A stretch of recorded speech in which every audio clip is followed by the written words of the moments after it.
Sveiki bičiuliai, šiandien vėl transliacija, į svečius užsuko Saulius. Labas Sauliau. Sveikas gyvas.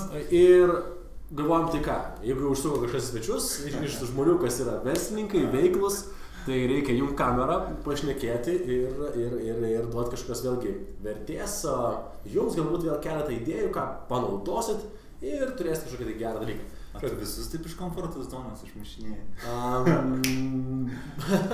Matai, Sauliau, man tai yra komfortas įsijungti kamerą ir šnekėti, nes man ne komfortas yra, jeigu yra gyvi žmonės, tai tave gali užpult, žinai, jeigu nepatiks, gali tave kažkaip sužeisti. Nuskriaust, o čia į kamerą, ką pakeis.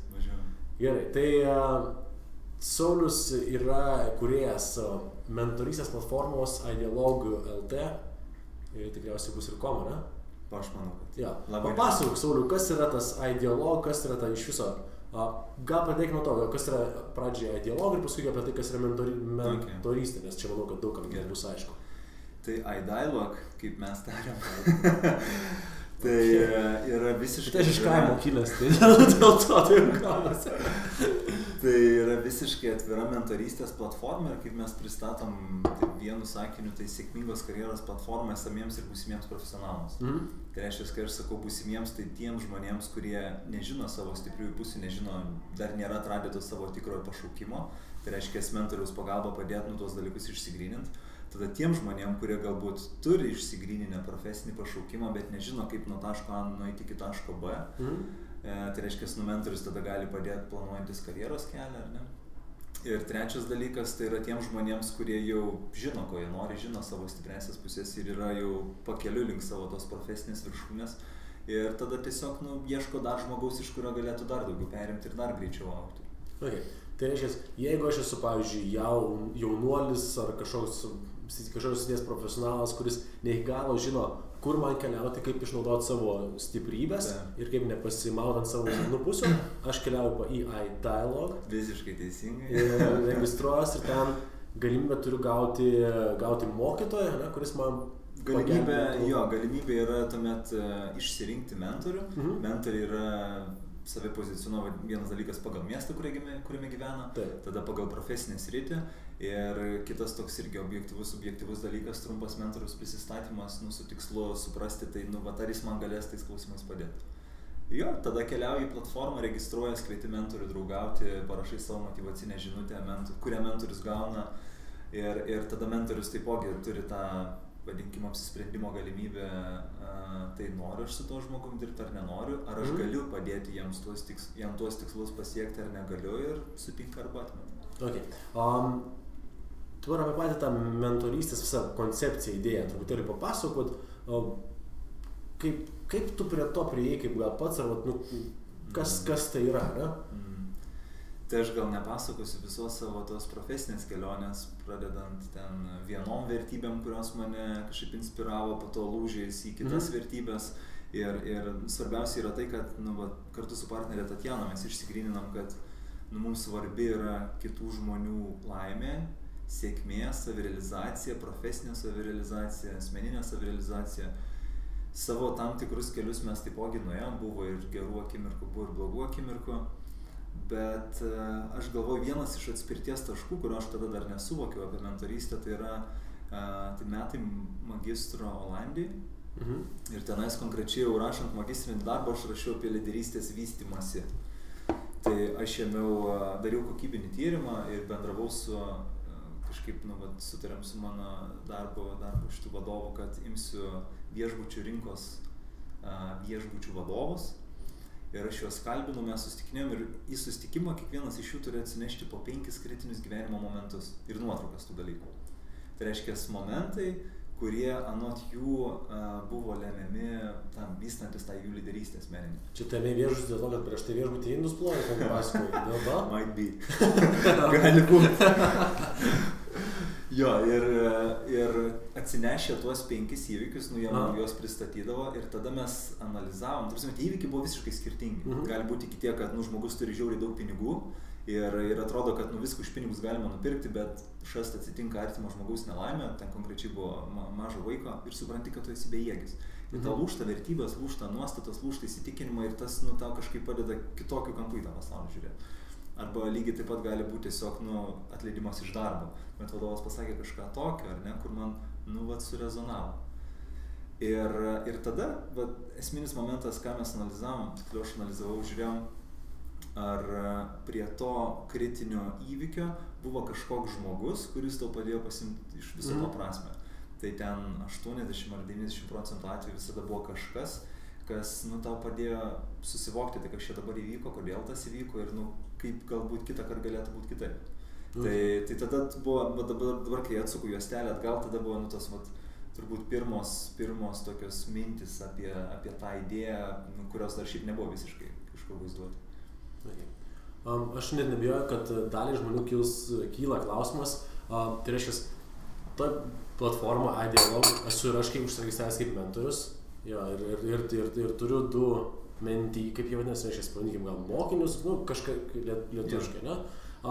Ir kai kuriems žmonėms aš pastebėjau, kad irgi esu bendravęs su aplinka, kad yra tokia platforma ir jiems kyla klausimas, sako, žinoma, tai palauk. Noriu pasakyti, kad verslininkai, visokie žmonės savo sričių profesionalai, ne? O pavyzdžiui, kaip tu eis dabar ir nemokamai kažką tai, nes realiai dabar viskas nemokamai, nes eis kažką tai nemokamai, mokys viso savo verslo paslapčių ir taip toliau panašiai. Tai ir ką aš pastebėjau, kad dalis žmonių nesuvokia to, kad sėkmingi, turtingi, pasiekę žmonės, savo sričių profesionalai, iš tikrųjų yra linkę dalintis patirtim asmeninę dėl iš pačio principo, kad jie yra linkę duoti, kažką tai gero padaryti. Man asmeniškai šitą platformą labai patinka ne iš technologinės pusės, nes ten aš turiu priekaištą, bet iš pačios koncepcinės pusės, nes vėlgi tai yra tokia vieta, kur susitinka tas, kuris nori išmokti ir tas, kuris jau turi žinių, kuris gali jas duoti ir savanoriškai duoda. Tai labai gera platforma. Klausimas ir kitas. Tu turi mentorių? Ne pirmą kartą gaunu tą klausimą.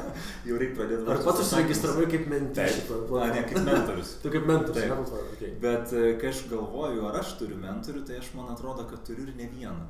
Ir turėjau ne vienas, kurie dabar, tarkim, nėra mano mentoriai. Bet aš galvoju, čia buvo toks labiau partizaninis mentoringas. Tai reiškia, kai aš tiesiog žmonėms, kurių nuomonė man rūpi, žmonės, į kuriuos galbūt noriu lygiuotis, žmonės ir jie būdavo visiškai skirtingus sričių su vienu, tai ne asmeniniu klausimu, kur nori tikrai išsikalbėti, kažkaip gauti jo tą matymą.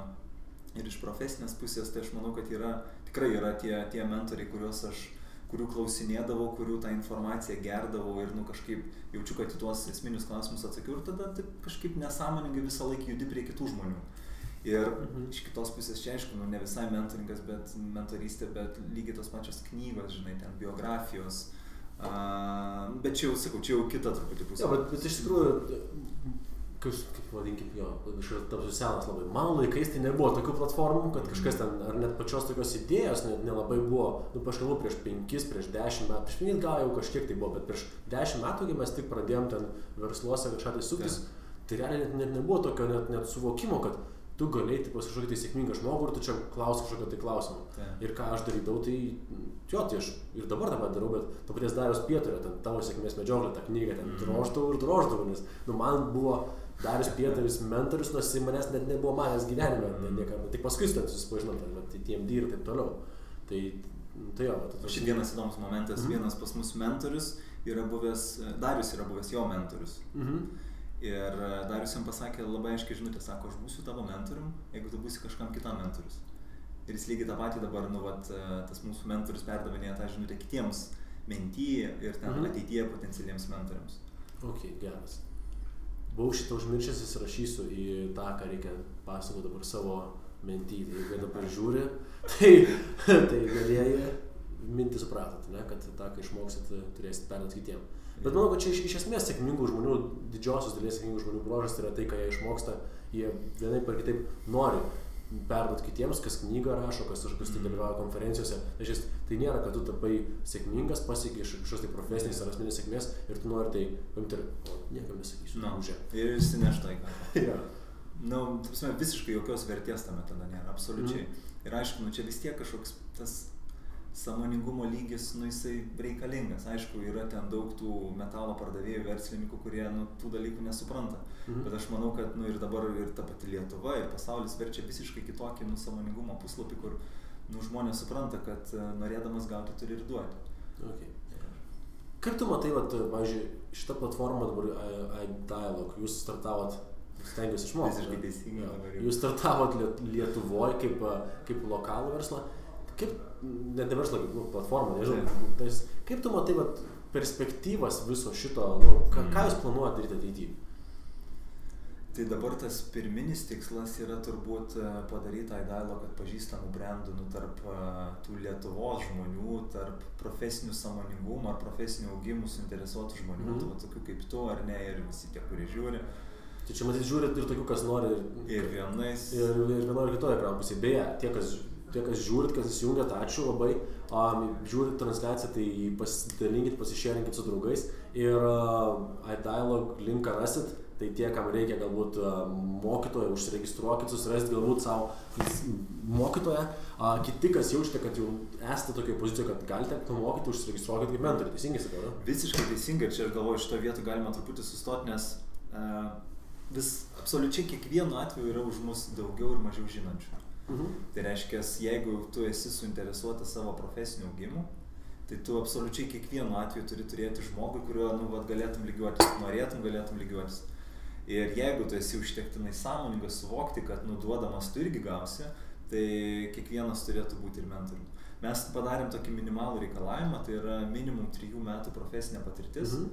Bet aš manau, tai tikrai žmonių neatbaidys. Svarbiausia sulaužyti tą nuostatą, kur mes matom vieną iš didžiausių iššūkių, kad žmonės galvoja, kad aš mentorium tapsiu tik tada, kai kažką labai apčiuopiamą pasieksiu. Tai nežinau, ten medalių krūvą turėsiu, taurių, ten įvertinimų, diplomų ir panašiai, kas šiaip nėra tiesa. Okay. Tu gali būti mentorius man, aš galiu būti mentorius kaip pavyzdys studentui, studentas moksleivis darželinukui, žinai. Labai gera koncepcija, bet mes nebaigėm to klausimo. Jo, dėl plėtros, užsiregistruokit, pasižiūrėkit, tikrai puikiai pati koncepcija, puikiai platforma, bet apie viziją, kaip tu tai matai toliau, kas turėtų gauti iš to, galutiniam taške, ar ten po keletos metų? Galutiniam taške, arba po tų keletos metų, tai mes nematom problemų, kodėl mes negalėtumėm, čia jau laiko klausimas, versti tą platformą į anglų kalbą, viešintis, nežinau, tose visuose tinkluose ar ne, ir skleisti tą žinią už Lietuvos ribų. Tai reiškia, kaip ir sakiau, kodėl tavo mentorius negali būti Hongkonge, arba kodėl tu negali būti mentorium kažkam iš Izraelio, pavyzdžiui. Tai sakyčiau, absoliučiai tokia vizija ir yra, nes tokio atitikmens, konkrečiai profesinės, tokios sėkmingos karjeros platformos. Žmona skambina. Kalbėsi? Ne, pasakysiu panašiai, bet pirmą kartą kad susitikime. Jeigu skambins antrą kartą, tada pakęsiu. Tai tokios sėkmingos karjeros platformos atitikmens nelabai mes esame matę. Turim minčių, kaip dar tą platformą plėsti, nes girdim poreikį ir iš vieno iš kitų gauti kažkokių tobulėjimo sprendimų, žinai. Ar tai būtų mokymai, ar tai būtų konferencijos, ar tai būtų knygos, bet kas. Tai mes ruošiamės tuos dalykus taipogi labai neužilgo pradėti siūlyti. Okay, tai reiškia, mentoriai galės, kaip suprantu, kažkokios tai grupinės, galbūt coachingo sesijas vesti ar kažką. Jo, čia galima iškart pasakyti, kad sausio 12 dieną turėsim Rise Vilnius prisistatomą į renginį ir jo metu mes dar plačiau truputį pristatysim, kaip mums sekas ir savo viziją. Tada turėsim 2 pranešėjus, vienas iš jų Darius Pietaris. Čia beje, tikriausiai buvęs tavo mentorius arba esamas. Vienas iš tų partizaninių, ta prasme, kuris nežinojo, kad yra karts nuo karto už mentorinamas, ne? Ar kaip čia? Vienu žodžiu, iš jo išsirbimo informaciją. Lygiai taip pat aš sudarėm, eldavausi. Bet manau, kad jis supranta tai. Kad jis pakankamai aukšto sąmoningumo lygio žmogus, tai... Tai sakyčiau, vizija tokia, nematom visiškai ribų, kodėl negalim to siūlyti užsieniui. Ir... tai čia nėra ką pridurti. Čia kažkada buvau su vienu susitikęs tokiu fainu Amerikos lietuviu. ir mes kalbėjom apie apskritai mentorystę, apie viso to prasme, žinai, ir jam irgi idėja labai patiko ir sakė, būtinai užsiregistruos. Ir sako, tai jūs, sako, esat LinkedInas. Ir aš taip kažkaip buvau vieną kartą, tai pusę smegenų pusrutulio pagalvojęs, bet panašu realiai. Labai panašu ir aš tada pagalvojau, kodėl vieną dieną mūsų LinkedInas negalėtų nusipirkti. Bet var LinkedInas nupirktas Microsoft'ą, tai Microsoft malonu. Nebūtų tapti, nebūtų nusipirkti, gal, pavyzdžiui, jūs nusipirksite LinkedIn'ą kaip toolsą. Nu, kontaktų, labai gerą aprašymą gyvenimo, why not, kodėl nenusipirkus LinkedIn'o, žinai, visą laiką irgi pagalvot galim. Nesvarbu, mes turim nemažai metų mes turim pažįstami, ne, ten dar darbais TMD. Ir tu kalbėjai apie tai, kad buvo vertybiniai lūžiai, kaip, man labai įdomi šita dalis, reiškia, apie dialogą mes pašnekėjom, aš manau, kad ten dalis žmonių užsiregistruos, ypač tie, kas nori daugiau iš gyvenimo, tai kaip sakiau, tikrai puikiai vieta, bet apie tave patį kalbant. Kaip tau atrodė visas verslo pasaulis, norint padaryti kažkokį tai, ne verslo, bet projektą, jeigu nori padaryti sėkmingą projektą, koks tavo požiūris buvo į sėkmingą projektą, kas jame turi būti ir koks tu turi būti, kad padarytum sėkmingą projektą prieš kokius 5-8 metus, kaip tu matei? Okay, mačiau visiškai priešingai, nei kad matau dabar. Okay. Nu, man tada atrodė, tada jaučiu tas visiškai backwards ieškojimas buvo. Nuo ten, kur galbūt yra daugiau pinigų ir tada galvot, kaip ten kažką tokio padaryti. Kai dabar yra visiškai priešingai, kai tu turi stiprų vertybinį stuburą, suvokimą, kas tau tinka, netinka, kas tau yra prasmė, kas tau nėra prasmė. Ir tada tų idėjų savirealizacija, tikėjimas tuo dalyku ir lygiai grečiai tikėjimas, kad yra tų žmonių, kam tai yra svarbu ir tada ieškoti tų galimybių arba, nežinau, tas po to kažkaip savaime ateina.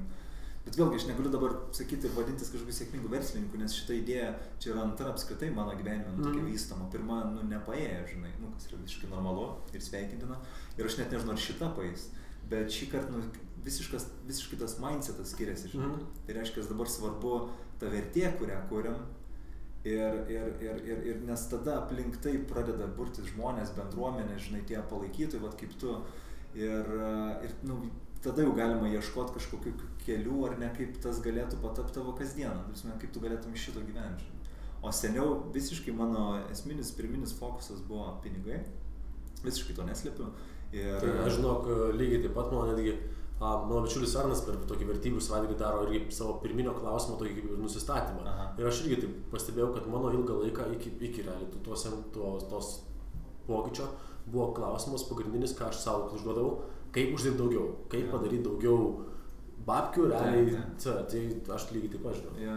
Tai va, ir pas tai tenais įvyko lūžiai, žinai, pas mane ten gulint ant grindų Anglijoje, nekvalifikuoto darbo pietų pertraukėlės metu naktį, kai aš suprantu, kad dar prieš kelis mėnesius gražus, savo su kostiumėliu, žinai, visas sulaižytas, kvepiantis, vaikščiau ir bendravau su rimtais, protingais, daug pasiekusiais žmonėmis.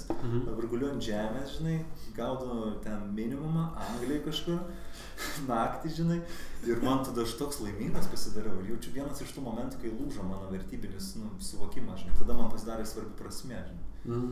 Tai va, tai ir jeigu dar truputį tos istorijos, tai sakau, tas fokusas buvo pinigai, kur jie, žinai. Tada aš sugalvojau, kad jie yra banke. Tai aš įsidarbinau banką ir pardavinėjau investicinį draudimą. Krizės metais. Ir kai realiai visi kerpa savo išlaidų eilutes, kai žmonės yra masiškai atleidinėjami iš darbų, aš ateinu ir sakau, žiūrėkit, pirkit investicinį draudimą. Čia 150-200 litų per mėnesį skirti. Tai buvo labai sunku, bet aš per dieną, būdavo dienos, kai padarydavau per 100 skambučių. Ir tas tada atnešė rezultatą. Bet kokia atveju, tada su ta tokia išsipūtusia krūtinė, aukštai pakeltą nosim, jau konsultacinė įmonė, kurioje dirbu ir kurioje dar dabar atstovauju. Ir tenais irgi kažkaip, mano sparnelį greit nusileido, nes aš pamačiau ženkliai kompetentingesnių žmonių, protingesnių, daugiau pasiekusių ir kažkaip man ten buvo labai sunku pirmą kartą. Ir dėl to mes taip labai tos gerus santykius palaikėm ir palaikom, nusprendėm išsiskirti ir tada susikrovėm lagaminus su draugė ir dūmėm į Angliją. Nes lygiai toje pačioje pozicijoje buvo. Kažkaip jauti, kad nesi kvailas, nesi durnas, žinai, esi protingas, bet kažko trūksta. Ir tada atsirado visi tie profesinės savirealizacijos klausimai, žinai, tai kas aš, kokios mano stipriosios savybės, kur aš norėčiau save, žinai, maksimaliai išnaudoti ir panašiai.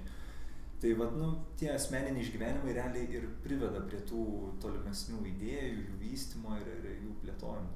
Ir čia labai gerą dalyką tokį, aš taip, žinai, bendrai matau, kad dažnai ką ir pastebiu žmonės, kad jeigu jie dabar yra kažkokioj tai sunkioje situacijoje, kažkas tai jiems, žinai, vat, kaip ir sakai, kad vat, darydavo tam po 100 skambučių taip toliau ir nesikliuoja, nesigauna.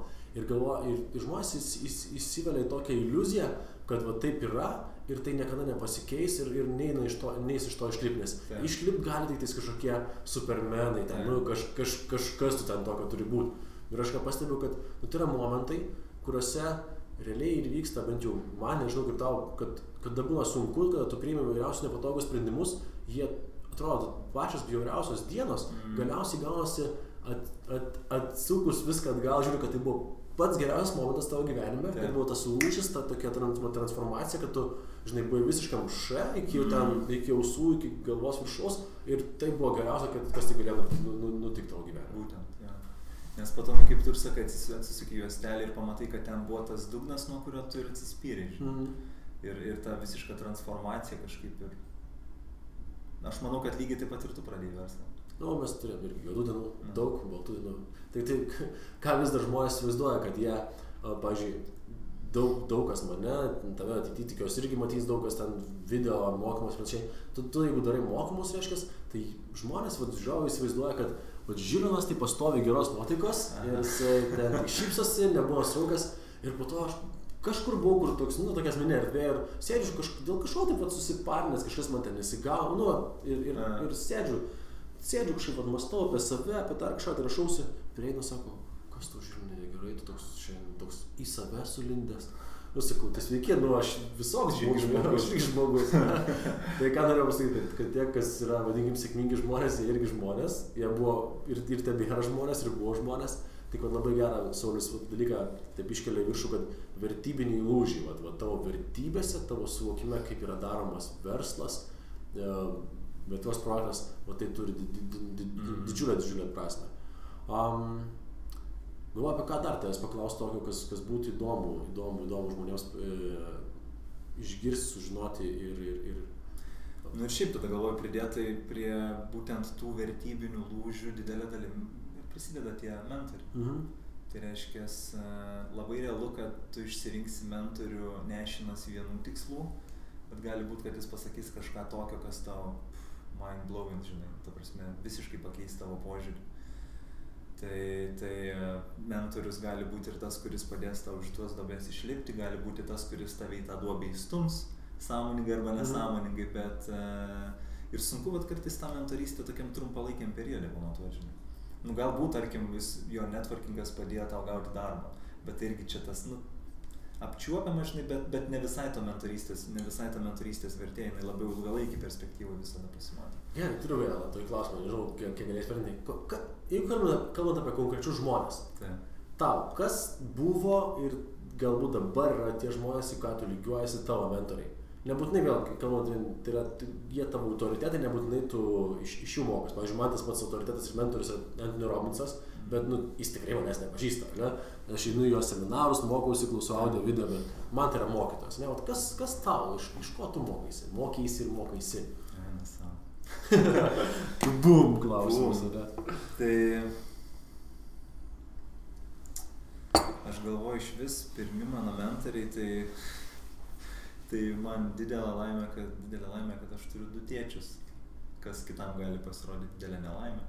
Ir jie yra absoliučiai skirtingi. Vienas toks kūrybinis artistas, toks laisvės simbolis, žinai, kuris pardavė butą Vilniui, nusipirko žemę Šventoje ir ten pasistatė konteinerį, kuriame dabar gyvena. O kitas yra toks profesionalas, kuris nežinau, kaip čia dar apibūdinti, bet kokiu atveju aš vienu kartu galiu būti vienoks, kitu kartu galiu būti kitoks ir vis ieškai to balanso, ieškodamas savęs. Tai aš manau, kad iš jų labai daug išmokau. Pirmas dalykas. Kitas po to atėjęs į konsultacinę įmonę dirbti TMD Partners, tai tenais pamačiau irgi labai daug pasiekusių žmonių. Tai man į Darius daug klausdavau partizaniškai. Tada Vilius mūsų vadovas, iki dabar jis mane stebina savo struktūruotų mąstymų ir priimamais sprendimais, kas, įkvėpia belenkaip. Tada galvoju, po to, kai viskas jau buvo mesta, palikta Lietuvoje, tai į knygas daug rėmiaus. Iki. Ir netgi ta populiarioji psichologija, pavyzdžiui, Robino Šarmos, jinai man labai daug davė. Tarp kitko irgi vienas kolega Mindaugas, jisai man parekomendavo tą knygą. Nes tenais irgi buvo principas, toks pat, žinai, jeigu tau kažkas davė tą knygą ar ten, tų kažkokių minčių, tai tu perduok ir kitam. Aš buvau tas, kuriam jisai perdavė. Ir lygiai taip pat po to aš perdaviau kitiems, žinai, nežinau, ar jie kažkam perdavė. Tai knygos, tai tas pats Robinas Šarma, tada Steve'o Jobso knyga, ta visa autobiografija, tada Philo Jacksono, Chicago Bulls, Lakers legendinio trenerio. Tada šiaip aš imdavau ten tokį skirtingą literatūrą, ten vos ir apie jogų skaičiau, žinai. Kažkokiu būdu ten tada ieškojau, aš kur labiau save matau, primatau, žinai, ir šlifavosi tas stuburas. Nežinau dabar, ką čia dar taip išsiaiškinti. Okay. Kaip dabar, pavyzdžiui, tu tiesi, kad jau viską išmokai, ką? Aš ant savo asmeninių vizitinių kitoj pusėje esu užsirašęs, čia ne mano žodžiai, tiksliai negaliu pasakyti kieno, seek improvement, not perfection. Tai reiškia supratimas, kad nėra to galutinio taško, žinai. Tu visą laiką kopsi, žinai, ir nebus taip, kaip ten Everesto, kokį užlipsi, pasidėsi vėliavą, nusipalkinsi jo ir viskas. Čia yra nuolatinė kelionė, nuolatinis tobulėjimas ir aš pats daug į save investuoju ir būna ten seminarų, kur 5 dienas pratyli, manau, tau irgi šitie visi žinomi, žinai. Ir su kiekvienu kartu tu supranti, kad, o Jėzu, vis plečiasi tas nežinomybės ratas ir tuo pačiu tos kryptis, kur tu gali dar augti, tobulėti, žinai. Tai čia never ending story, visiškai. Okay. Tai aš manau, kad ta linksma nata mes galime ir baigti, kad labai gera mintis, labai gera idėja ir suvokimas, ką turėtų, manau, kad suvokti didžiulė dalis visuomenės, ypač aišku tie, kas nori tai suvokti, tai kad nuolatos reikia augti, nuolatos tobulėti, tobulinti save, nes per tai mes turėsim daugiau kiekvienas pasirinkimų, daugiau sąmoningumo, suvokimo, kur galim nueiti, kur mes galim jaustis geriau, pasiekti daugiau, sukurti daugiau vertės. Tai aš tau labai už pokalbį. Aš manau, kad ten tie, kas žiūrėt, irgi bus naudinga. Tai dar kartą mano raginimas užsiregistruoti į idialog.lt tiek kaip mentoriams, tiek kaip tiems, kurie nori būti mentorinami. Tai tiek, lauksim komentarų. Jeigu turėsite kažkokių klausimų Saulius, susiraskit, pritaikytas bus Facebook'e Saulius, tai parašykit jam asmeniškai. Tai ką, sėkmės tobulėjant ir iki visiems. Ačiū.